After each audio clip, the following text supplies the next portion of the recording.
दोस्तों इस बात को बहुत ही ध्यान से सुनो और समझो। अगर तुम ऐसे इंसान बन चुके हो कि सुबह उठते ही अपने फोन पर हमला कर देते हो, 2-4 घंटे फोन चलाने के बाद भूख लगती है तो खा लेते हो, और खाना खाने के बाद तुम्हें फिर से आलस आने लगता है तो तुम सो जाते हो, और सो के जब उठते हो तो फिर से रील्स स्क्रॉल करने लग जाते हो। और अगर रील्स पर किसी अटेंशन की भूखी लड़की ने तुम्हें अपना शरीर दिखा दिया तो तुम अपने आप को रोक नहीं पाते और अपना पूरा दिन बर्बाद कर लेते हो। सुनो मेरी बात, इस वीडियो को कोई नॉर्मल सेल्फ इंप्रूवमेंट वीडियो मत समझ लेना, क्योंकि मैं सिर्फ यहाँ पर एक वीडियो बनाने नहीं आया। मैं एक 21 साल का लड़का हूँ जो इन सब चीजों से हर रोज गुजर रहा है। लेकिन सबसे अच्छी बात यह है कि मुझे इन सब प्रॉब्लम्स का सॉल्यूशन मिल गया है, इसलिए इस वीडियो को पूरा देखना, क्योंकि ये वीडियो तुम्हारी 99% प्रॉब्लम्स को सॉल्व कर देगी।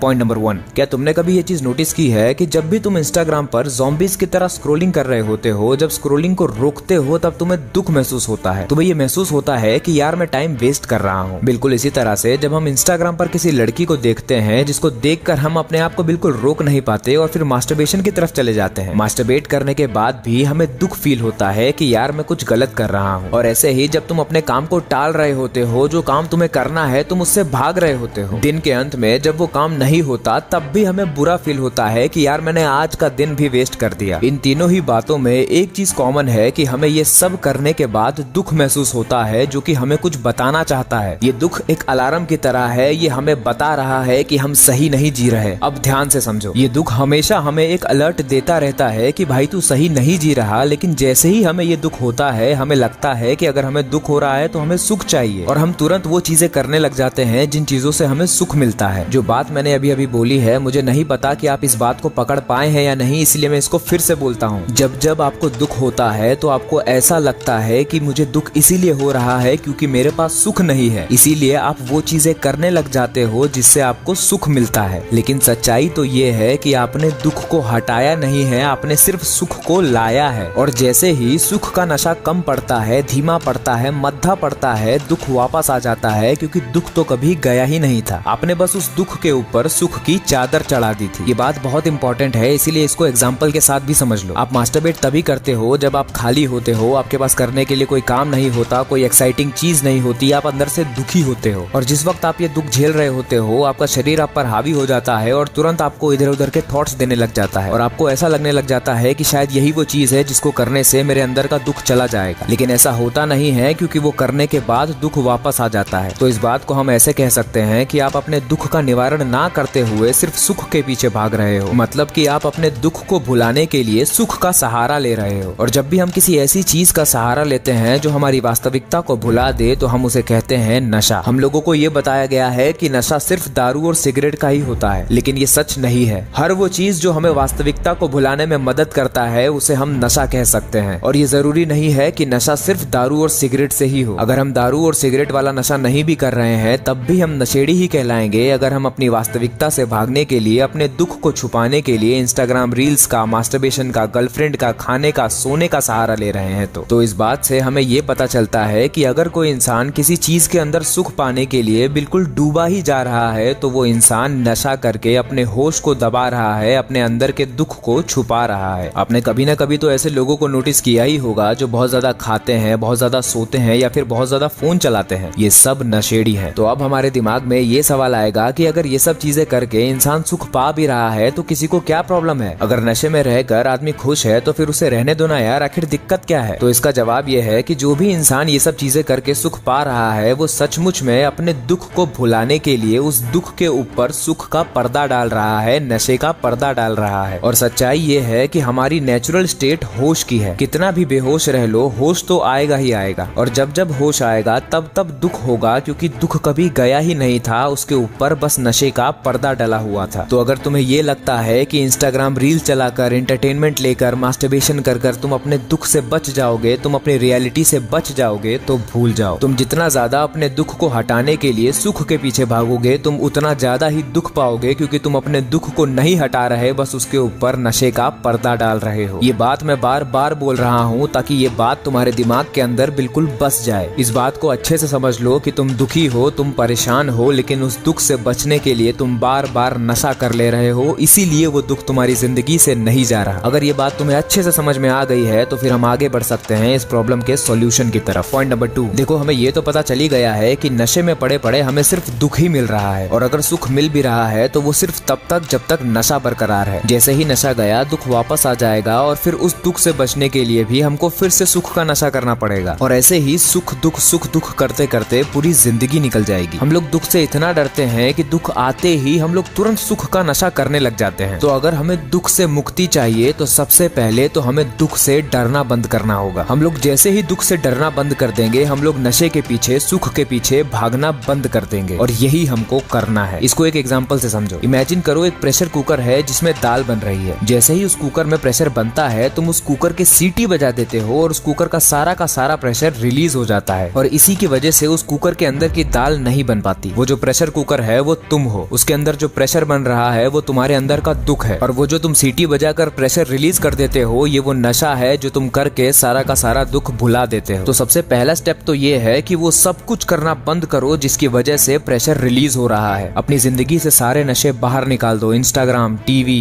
पॉर्न, मास्टरबेशन, गेम्स, गर्लफ्रेंड, सारे नशे बंद कर दो। कुछ लोग होते हैं जो गर्लफ्रेंड का भी नशा करते हैं, गर्लफ्रेंड से घंटों बातें करते हैं, और जब बातें खत्म हो जाती हैं तो फिर इमेजिनेशन का नशा करते हैं कि मैं उसके साथ यहाँ जाऊंगा, वहां जाऊंगा, ये करूंगा, वो करूंगा। सब बंद कर दो। और जब तुम ये सब करना बंद कर दोगे तब यहाँ से शुरू होगा असली खेल। पॉइंट नंबर 3, मुझे ना जाने कितने कॉल्स आते हैं, उसमें लड़के मुझसे ये कहते हैं कि भाई मैं कुछ कर ही नहीं सकता, इस दुनिया का कोई भी मोटिवेटर मुझे मोटिवेट नहीं कर सकता, दिन भर आलस में पड़ा रहता हूँ और रात होते होते मुझे मरने के ख्याल आने लग जाते हैं। जो भी लोग मुझसे इस तरह की बातें करते हैं या फिर जो भी लोग इस तरह की सिचुएशन में फंसे हुए हैं, उनसे मेरा यही कहना है, जिस दिन तुम लोगों के पिछवाड़े में आग लगी होगी ना, उस दिन तुम्हें किसी मोटिवेशन की जरूरत नहीं पड़ेगी। लेकिन दिक्कत यह है कि जब जब आग लगती है तुम लोग पानी में कूद जाते हो। ये जितने भी नशों के बारे में मैं इतनी देर से बात कर रहा हूँ ना, ये सब तुम्हारी आग को ठंडा कर देते हैं, और जब तुमने जो नशा किया है वो उतरता है तब दुख फिर से आता है उस आग को बढ़ाने के लिए, लेकिन तुम फिर से पानी में कूद जाते हो। अब मेरी बात ध्यान से सुनो, मैं बताता हूँ तुम्हें कि क्या होता है जब तुम तुम्हारे अंदर की आग को बुझाना बंद कर देते हो। जिस तरह से जब किसी ड्रग एडिक्ट को ड्रग्स नहीं मिलते तब वो तड़पता है ना, तुम भी बिल्कुल वैसे ही तड़पोगे, तुमको भी बिल्कुल वैसे ही बेचैनी होगी, रोना आएगा, एक एक सेकंड, एक एक घंटे जैसा लगने लग जाएगा जब तुम सारे नशे बंद कर दोगे। लेकिन याद रखना, यही तड़प थोड़ी देर बाद आग बन जाएगी, यही तड़प तुम्हारी पूरी जिंदगी बदल डालने की ताकत तुम्हें दे देगी। थोड़ी ही देर बाद तुम्हारे अंदर ताकत भरने लग जाएगी, तुम्हें ये ख्याल आने लग जाएंगे कि मैं ऐसे नहीं जी सकता, मुझे ये नहीं पता कि मुझे कहाँ जाना है, लेकिन मैं जहाँ हूँ वो जगह ठीक नहीं है, मुझे ये नहीं पता कि मुझे क्या करना है, लेकिन जो मैं कर रहा हूँ वो ठीक नहीं है, मुझे बस इन सब चीजों से बाहर निकलना है, क्योंकि यहाँ पर पड़े पड़े, यहाँ पर रहते रहते मुझे बहुत ज्यादा दुख मिल रहा है। इस बात को भी एक एग्जांपल से समझो। इमेजिन करो कि तुम एक कमरे में बंद हो जिससे तुम्हें बाहर निकलना है, लेकिन उसका रास्ता तुम्हें ढूंढना पड़ेगा, और तुम्हारे सामने एक दारू की बोतल भी रखी हुई है, और अब तुम्हारे पास दो रास्ते हैं। रास्ता नंबर 1, या तो तुम उस दारू की बोतल को पीकर बेहोश हो जाओ, थोड़ी देर में पूरे घर में आग लग जाएगी और तुम मर जाओगे। हाँ, थोड़ा दर्द होगा, लेकिन कमरे से बाहर निकलने की मेहनत नहीं करनी पड़ेगी, पड़े पड़े काम हो जाएगा। या फिर रास्ता नंबर 2, कमरे में आग लगी हुई है और तुम तुरंत उस दारू की बोतल को फोड़ देते हो ताकि तुम्हारा नशे में जाने का ऑप्शन ही खत्म हो जाए। अब तुम बेहोश नहीं हो सकते और आपकी गर्मी तुम्हें मजबूर कर देगी उस कमरे से बाहर निकलने का रास्ता खोजने के लिए। उस वक्त तुम्हारे दिमाग में सिर्फ यही चलेगा कि पड़े पड़े तड़प तड़प कर मरने से अच्छा रास्ता खोजते खोजते मर जाऊं, या तो आजादी मिलेगी या फिर ऐसी मौत जिस पर मैं गर्व कर सकूंगा। मैं मरूंगा भी तो अपनी पूरी शान के साथ कि मैंने इस कमरे से बाहर निकलने के लिए अपना पूरा जोर लगा दिया। यही एटीट्यूड तुम्हें भी रखना है। अगर तुम्हें ये एग्जाम्पल समझ आ गया है तो तुम्हारी जिंदगी में क्रांति होने से कोई नहीं रोक सकता। पॉइंट नंबर 4, एक बात बहुत ही ध्यान से समझ लो। अगर तुमने इस बात को रियलाइज नहीं किया कि जिस चीज को तुम सुख मान रहे हो वो सचमुच में सुख नहीं, सिर्फ नशा है, तो फिर भूल ही जाओ कि तुम्हें इन सब बातों से कोई फायदा होने वाला है। अगर अभी तक नहीं रियलाइज हुआ तो कोई बात नहीं, मैं रियलाइज करवाता हूँ। पहले ये समझो कि सुख दो तरह के होते हैं। पहली तरह के सुख वो होते हैं जो बहुत ही आसानी से मिल जाते हैं। ये वही सुख है जिसमें हमारी उम्र के सारे लड़के फंसे हुए हैं, जैसे कि खाना, सोना, रील्स, मास्टरबेशन, पॉर्न। ये सब वो सुख है जिसको पाने के लिए हमें बहुत मेहनत नहीं करनी पड़ती। और दूसरी तरह के सुख वो होते हैं जिनको पाने के लिए हमको बहुत मेहनत करनी पड़ती है, जैसे कि घर, गाड़ी, पैसा, रुतबा, इज्जत। ये सब वो सुख हैं जिसको पाने के लिए हमें बहुत मेहनत करनी पड़ती है। अब यहाँ से बात बहुत ही इंटरेस्टिंग होने वाली है, इसीलिए ध्यान से सुनना। ये जो छोटे छोटे और आसान सुख हैं, इनको भोगने के बाद तो हमको ये बात पता चल जाती है कि इनको पा लेने से भी हमारे अंदर का दुख नहीं जा रहा। लेकिन ये जो बड़े बड़े सुख हैं, इसके बारे में हमारी उम्र के लड़कों को पता ही नहीं है। इनको लगता है कि इन बड़े बड़े सुखों को भोग लेने से इनके अंदर का दुख चला जाएगा। अब आप लोगों के अंदर ये सवाल आएगा कि तुझे कैसे पता कि अगर इन बड़े बड़े सुखों को पा भी लिया तब भी हमारे अंदर का दुख नहीं जाएगा? तो मैं कहूंगा कि मुझे पता है, क्योंकि मैंने अपने आप को बहुत ही गौर से देखा है। जब मैं 10th क्लास में था तब मैं एक मोबाइल फोन पाने के लिए तड़प रहा था। जब मोबाइल फोन मिल गया तो उसके 1 महीने बाद वो मेरे लिए एक डब्बा बन गया। जब घर में एक नई कार आई तब ऐसा लगा कि हम भी गाड़ी वाले हो गए, लेकिन 1 महीने बाद वो गाड़ी भी मेरे लिए डब्बा बन गई। यही चीज बाइक के साथ हुई। शुरुआत में ऐसा लगता था कि क्या ही चीज मिल गई है, लेकिन अभी वो बाइक धूल भी खा रही होगी तो कोई फर्क नहीं पड़ता। अब मेरी बातों को गलत मत समझ लेना, मैं ये नहीं कह रहा हूँ कि ये सब चीजें जरूरी नहीं है या फिर ये सब चीजें होनी नहीं चाहिए। मैं तो ये कह रहा हूँ कि अगर तुमने इन सब चीजों को इसीलिए खरीदा है कि इससे तुम्हारे मन का दर्द चला जाएगा, तो ऐसा तो होने से रहा। तुम बस उन सब चीजों को खरीद कर नशा कर रहे हो जो कि थोड़ी देर बाद उतर जाएगा, और वो जो दुख जो हमेशा से बरकरार था वो वापस आ जाएगा। तो चाहे छोटा सुख हो चाहे बड़ा सुख हो, दोनों ही सुखों को भोग लेने से तुम्हारे अंदर का दर्द तो नहीं जाने वाला, क्योंकि तुम कभी दर्द पर ध्यान ही नहीं देते। तुम बस सुख को ले आकर दर्द को छुपा देते हो। तो इस बात को अपने दिमाग में डाल लो कि इस दुनिया में 3 तरह के लोग होते हैं। पहले वो जो छोटे छोटे सुखों का नशा कर करके दुख झेलते रहते हैं, इन लोगों को हम तामसिक लोग कहते हैं। दूसरे वो जो छोटे छोटे सुखों का नशा कर करके ये जान जाते हैं कि उनको कुछ मिल नहीं रहा, फिर वो बड़े बड़े सुखों के पीछे भागने लगते हैं क्योंकि उनको लगता है कि वहाँ कुछ मिल जाएगा। इन लोगों को हम राजसिक लोग बोलते हैं। और तीसरी तरह के लोग वो होते हैं जिनको हम सात्विक कहते हैं। ये लोग जान जाते हैं कि सुख भोग भोग कर मुझे कुछ मिल ही नहीं रहा है, चाहे वो छोटा सुख हो चाहे बड़ा। सबसे पहले तो मुझे नशे से बाहर आना चाहिए और फिर ये देखना चाहिए कि मेरे दुखों का असली कारण क्या है। तो अब सवाल आता है कि हमें आखिर करना क्या है। तो हम ये तो जान गए हैं कि बाहर से कुछ भी लेकर आ जाए, हमारे अंदर का दुख तो जाने वाला है नहीं। अब हम बस अपने अंदर जाएंगे, ये देखेंगे कि हमारे अंदर क्या कमियां हैं, ये देखेंगे कि हम कहाँ फंसे हुए हैं, और अब हम अपने ही खिलाफ क्रांति करेंगे। अब हम हर वो चीज करेंगे जो चीज हमको हमारे दुख से मुक्ति दिलाने की ताकत रखती है। शरीर के जिन भी बंधनों में हम फंसे हुए हैं वहाँ से बाहर आएंगे। मन के जिन भी बंधनों में हम फंसे हुए हैं वहाँ से बाहर आएंगे, क्योंकि अब हम दुख को हटाने के लिए सुख के पास नहीं अपने ही अंदर जाएंगे। हम लोग अपने बंधनों से बाहर इसलिए नहीं आएंगे क्योंकि हमारा उसमें पैशन है। पिछली वीडियो में मैंने बताया था कि हम लोगों की प्रोग्रामिंग की गई है। हम जो भी डिसीजन लेते हैं वो या तो शरीर से आता है या फिर समाज से या फिर संयोग से। तो आप मुझे बताओ, अगर हमारी प्रोग्रामिंग होकर रखी हुई है तो फिर हमारा कोई भी डिसीजन इंडिपेंडेंट कैसे होगा? बात ना इंटरेस्ट की है, ना हॉबी की है, ना पैशन की है, ना ही इसकी है कि मुझे क्या करने में मजा आता है। बात इसकी है कि दुख से मुक्ति मिल रही है या नहीं, मैं लगातार नया हो रहा हूँ या नहीं। मैं पुराना नहीं बना रह सकता क्योंकि पुराना बने रहने में दुख है। अगर आप मेरी बात को अच्छे से समझ रहे हो तो आपको ये भी समझ में आ रहा होगा कि भगत सिंह 22 साल की उम्र में फांसी पर क्यों चढ़ गए थे। आपको ये भी समझ में आ रहा होगा कि हमारे पूर्वजों को अपनी गर्दन कटवाना मंजूर था लेकिन गुलामी क्यों मंजूर नहीं थी। और ये भी समझ में आ रहा होगा कि भगवान श्री कृष्ण अर्जुन से ये क्यों कह रहे थे कि ये मत सोचो कि तुम्हारी हार होगी या जीत। अगर तुम्हें मृत्यु भी मिले तो ले लो, लेकिन युद्ध करो वरना जिंदगी भर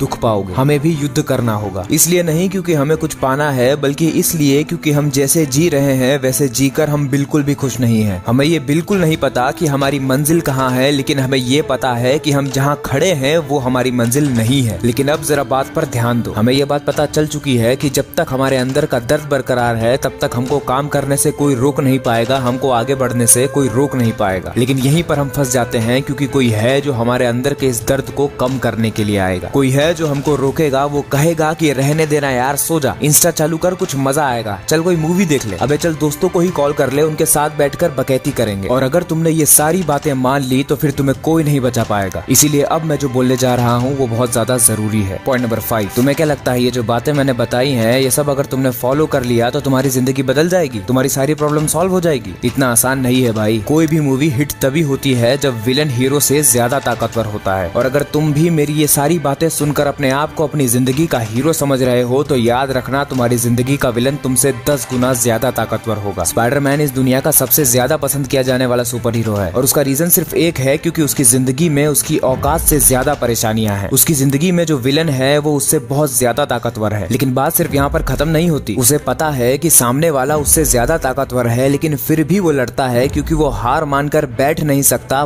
बहुत दुख मिलेगा अगर वो सामने वाले की ताकत देखकर रुक गया तो। इसीलिए वो लड़ता है, पूरा जोर लगाकर लड़ता है, और लड़ते लड़ते कुछ ऐसा गजब हो जाता है कि वो जीत जाता है। तब हमें भी और हमारे हीरो को भी दोनों को रियलाइज होता है कि हम अपने आप को जितना समझते हैं हम उससे बहुत ज्यादा बड़े हैं। ये तो हो गई उस हीरो की बात जिससे हम इंस्पायर होते हैं। लेकिन अब जरा हम अपनी जिंदगी पे आ जाते हैं। हमने अपनी जिंदगी का विलन पॉइंट नंबर 1 में ही क्लियर कर लिया था, जो था नशा। लेकिन अब हम उसे एक दूसरा नाम देते हैं जो कि है माया। माया और नशा दोनों एक ही चीज है, क्योंकि दोनों ही हमको ये बताकर रखते हैं कि जिस चीज को हम देख रहे हैं, जिस चीज को हमने पाकर रखा हुआ है वो सच है, वही वो चीज है जिसको पाकर हमें वो मिल जाएगा जो हमें चाहिए। लेकिन जब माया का नशा का पर्दा सामने से हटता है तब हमें पता चलता है कि ये सच नहीं झूठ था। तो अब हम पूरी बात को एग्जाम्पल के साथ समझते हैं। तो मान लो कि तुम वो इंसान हो जो अपनी गंदी जिंदगी के दुख को छुपाने के लिए इंस्टाग्राम का सहारा लेता है या फिर मास्टरबेशन का सहारा लेता है। तो अब तुमने ये देख लिया है कि हाँ, मैं जो ये कर रहा हूँ, दिन भर फोन में लगा रहता हूँ, फोन छोड़ता हूँ तो मास्टरबेशन में लग जाता हूँ, ये सब माया है, नशा है जो मैं कर रहा हूँ अपनी असली दुनिया से भागने के लिए। तो अब तुम संकल्प करते हो कि नहीं, बहुत हो गया, नशे के चक्कर में मैं बहुत दुख पा रहा हूँ और दुख की वजह से और नशे में जाता जा रहा हूँ। तो सबसे पहले तो तुम नशा करना बंद करते हो और जैसे ही तुम ऐसा करते हो तुम्हारी असली जिंदगी तुम्हारे सामने आ जाती है। वही जिंदगी जो बिल्कुल रूखी सूखी पड़ी है, जिसमें बिल्कुल मजा नहीं है, जिसमें बिल्कुल डोपामिन नहीं है। अब यहाँ से समझो तुम्हें करना क्या है। तुमने नशा बंद किया तो सारा दुख तुम्हारे सामने आ गया। अब तुम दुख को झेलते जा रहे हो और दुख को समझकर उस दुख से मुक्त होते जा रहे हो। भले ही तुम्हें इस प्रक्रिया में कितना ही दर्द हो रहा हो, लेकिन जब तुम ऐसे आगे बढ़ रहे होगे तब जो तुम्हारे अंदर का विलन बैठा है, जो जानवर बैठा है, जो माया बैठी है, वो बोलेगी कि क्या कर रहा है, जो तेरा मन कर रहा है करने का वो कर क्यों नहीं लेता। आखिर कौन है तुझे रोकने वाला। फालतू इतनी मेहनत करने से क्या ही होगा, क्या पता तुझे कुछ मिलेगा भी या नहीं। कम से कम इंस्टाग्राम स्क्रॉल करने से, मास्टरबेशन करने से, गर्लफ्रेंड से घंटों बातें करके अपनी इमेजिनेशन में खोए रहने से